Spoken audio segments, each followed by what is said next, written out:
ಜ್ಞಾನೋಕ್ತಿಗಳು 30ನೇ ಅಧ್ಯಾಯ 8ನೇ ವಾಕ್ಯ. ನನ್ನಿಂದ ಕಪಟವನ್ನು ಸುಳ್ಳು ಮಾತನ್ನು ತೊಲಗಿಸು, ಬಡತನವನ್ನಾಗಲಿ ಐಶ್ವರ್ಯವನ್ನಾಗಲಿ ಕೊಡದೆ ನನಗೆ ತಕ್ಕಷ್ಟು ಆಹಾರವನ್ನು ಭೋಜನ ಮಾಡಿಸು. ಈ ವಾಕ್ಯದಲ್ಲಿ ಆಗೂರನು ದೇವರ ಮುಂದೆ ಪ್ರಾರ್ಥಿಸುತ್ತಾ ಬೇಡಿಕೊಂಡಂತ 2 ವರಗಳ ಕುರಿತಾಗಿ ತಿಳಿಸಿ ನುಡಿದಂತ ಸಂಗತಿಗಳನ್ನ ವಿವರಿಸಲಾಗಿದೆ.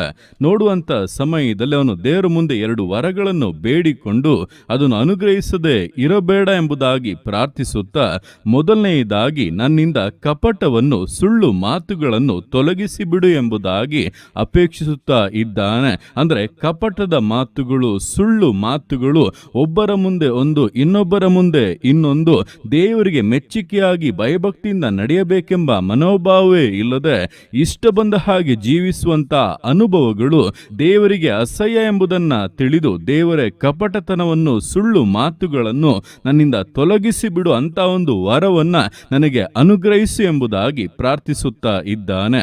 ಹಾಗೆ ಎರಡನೆಯದಾಗಿ ಬಡತನವನ್ನಾಗಲಿ ಐಶ್ವರ್ಯವನ್ನಾಗಲಿ ಕೊಡದೆ ನನಗೆ ತಕ್ಕಷ್ಟು ಆಹಾರವನ್ನು ಭೋಜನ ಮಾಡಿಸು ಎಂಬುದಾಗಿ. ಕಾರಣ ಮುಂದುವರೆದು ಅವನೇ ಹೇಳುತ್ತಾನೆ, ಹೊಟ್ಟೆ ತುಂಬಿದವನಾದರೆ ಯೆಹೋವನು ಯಾರೋ ಎಂದು ನಿನ್ನನ್ನು ತಿರಸ್ಕರಿಸೇನು, ಬಡವನಾದರೆ ಕಳ್ಳತನ ಮಾಡಿ ನನ್ನ ದೇವರಾದ ನಿನ್ನ ಹೆಸರನ್ನು ಅಯೋಗ್ಯವಾಗಿ ಎತ್ತೇನು ಎಂಬುದಾಗಿ. ಅಂದ್ರೆ ದೇವರೇ, ನಾನಿನನ್ನು ತಿರಸ್ಕರಿಸುವಷ್ಟು ನೀ ನನಗೆ ಬೇಕಿಲ್ಲ, ನಾನೇ ಎಲ್ಲವನ್ನ ಮಾಡಿಕೊಳ್ಳುತ್ತೇನೆ ಅನ್ನುವಷ್ಟು ಐಶ್ವರ್ಯವನ್ನು ಕೊಡಬೇಡ.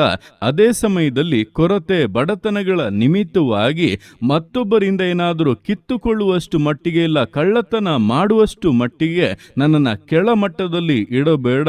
ನೀ ನನ್ನನ್ನು ಪೋಷಿಸಿ ಪರಿಪಾಲಿಸಿ ನನಗೆ ಬೇಕಾದ ಎಲ್ಲವನ್ನು ಕೊಟ್ಟು ತೃಪ್ತಿಯಲ್ಲಿ ನನ್ನನ್ನು ನಡೆಸು ಎಂಬುದಾಗಿ ದೇವರ ಮುಂದೆ ಪ್ರಾರ್ಥಿಸುತ್ತಾ ಇದ್ದಾನೆ. ಈ 2 ವರಗಳು ನಮ್ಮ ಜೀವಿತದಲ್ಲಿ ಕೂಡ ಬಹಳ ಬಹಳ ಅವಶ್ಯವಾದದ್ದು. ದೇವರ ಮುಂದೆ ನಾವು ಕೂಡ ದೇವರೇ ಕಪಟತನವನ್ನು ಸುಳ್ಳು ಮಾತುಗಳು ನಮ್ಮಿಂದ ತೆಗೆದು ಹಾಕು, ಹಾಗೆ ನಮಗೆ ತಕ್ಕದ್ದನ್ನು ನಮಗೆ ಯೋಗ್ಯವಾದುದನ್ನು ನೀ ನಮ್ಮ ಜೀವಿತದಲ್ಲಿ ಅನುಗ್ರಹಿಸಿ ಕೊರತೆಗಳನ್ನೆಲ್ಲ ನೀಗಿಸು. ಹಾಗೆ ಐಶ್ವರ್ಯವನ್ನು ಸಂಪತ್ತನ್ನು ಕೊಡುವುದಾದರೆ ಅದು ನಿನಗೋಸ್ಕರ, ನಿನ್ನ ನಾಮದ ಮಹಿಮೆಗೋಸ್ಕರ ಎಂಬುದಾಗಿ ದೇವರ ಮುಂದೆ ಪ್ರಾರ್ಥಿಸುವುದಾದರೆ ದೇವರು ನಮ್ಮ ಜೀವಿತವನ್ನು ತನ್ನ ಚಿತ್ತಾನುಸಾರವಾಗಿ ನಡೆಸಿ ಯಥಾರ್ಥವಾಗಿ ಪ್ರಾರ್ಥಿಸುವಂತವರನ್ನ ಶ್ರೇಷ್ಠವಾಗಿ ಘನಪಡಿಸುತ್ತಾನೆ.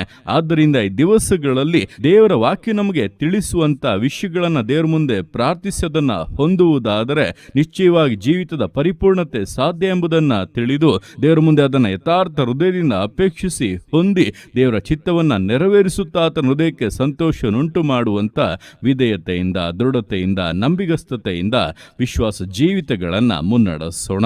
ದೇವರ ಕರಗಳಲ್ಲಿ ಸಮರ್ಪಿಸಿ ಪ್ರಾರ್ಥಿಸೋಣ. ಯೇಸುವೆ ಸ್ತೋತ್ರ ರಾಜ, ಕೊಟ್ಟಂತ ದಿವಸಕ್ಕೋಸ್ಕರ ಸ್ತೋತ್ರ ಕರ್ತನೆ. ಈ ದಿವಸವನ್ನು ನಿನ್ನ ಕರಗಳಲ್ಲಿ ಸಮರ್ಪಿಸ್ತೇನೆ.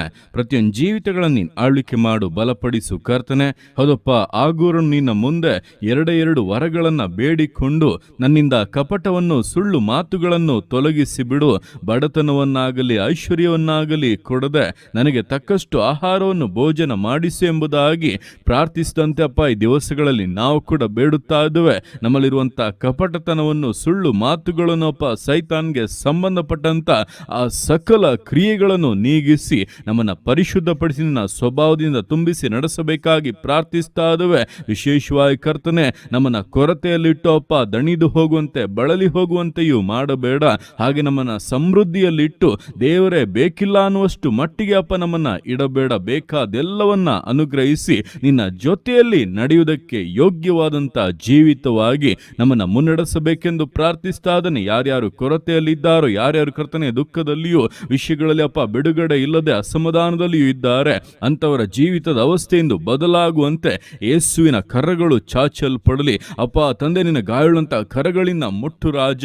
ಈ ಕ್ಷಣವೇ ಆರೋಗ್ಯ ಉಂಟಾಗಲಿ, ಈ ಕ್ಷಣವೇ ಬಿಡುಗಡೆ ಉಂಟಾಗಲಿ. ಯೇಸು ಕ್ರಿಸ್ತನ ನಾಮದಲ್ಲಿ ಅದ್ಭುತವು ನಡೆಯಲಿ. ದಿವಸ ಜೀವಿತಗಳನ್ನು ಸಂತೋಷ ಪಡಿಸು ಕರ್ತನೆ. ನಿನ್ನಲ್ಲಿ ಹರ್ಷಿಸುವಂತ ಕಾರ್ಯಗಳನ್ನು ನೆರವೇರಿಸು. ನೀನು ಆರ್ತಿಯಾಗಿ ಮಾಡುವಂತ ನಿನ್ನ ಪ್ರೀತಿಗೋಸ್ಕರ, ಕೃಪೆಗೋಸ್ಕರ ಅಪ್ಪ ನಿನಗೆ ಸ್ತೋತ್ರಗಳು. ಪ್ರತಿಯೊಂದು ಜೀವಿತಗಳನ್ನಪ್ಪ ನಿನ್ನ ಕರಗಳಲ್ಲಿ ಸಮರ್ಪಿಸ್ತಾ ಅದನ್ನ ಆಶೀರ್ವದಿಸು, ಮಾನಿಸು, ಘನಪಡಿಸು. ಎಲ್ಲೋ ನಿನ್ನ ಕರಗಳಲ್ಲಿ ಸಮರ್ಪಿಸಿ ಎಲ್ಲ ಸ್ತುತಿಯನ್ನು ಮಾನ್ಮಳಿನೊಬ್ಬನಿಗೆ ಸಲ್ಲಿಸಿ ಯೇಸುವಿನ ನಾಮದಲ್ಲಿ ಬೇಡುತ್ತೇನೆ ನಮ್ಮ ತಂದೆಯೇ. ಆಮೇನ್, ಆಮೇನ್.